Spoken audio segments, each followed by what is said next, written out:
ரஜினிகாந்த் பெயரை புறக்கணித்த எம்ஜிஆர் அப்படிங்கிற ஒரு டைட்டில் ஒன்று, அது அன்புள்ள ரஜினிகாந்த் அப்படிங்கிற படம். அதை பற்றியும், தயாரிப்பாளர்கள் சங்கம், விநியோகஸ்தர்கள் சங்கம் இந்த கூட்டத்தில் வந்து திடீர்னு வெளிநடப்பு செஞ்சு தன்னை எதிர்ப்பு காட்டிய ரஜினிகாந்த், இந்த படத்தின் மூலம் இது வந்து உழைப்பாளிங்கிற படம் வந்து வசூலை வாரி குவித்தது அப்படிங்கிறது ரெண்டாவது தலைப்பு.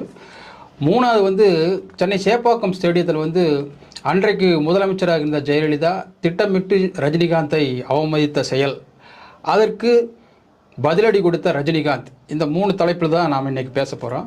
முதலாவதாக அன்புள்ள ரஜினிகாந்த், இதை பற்றி தான் பேச போகிறோம்.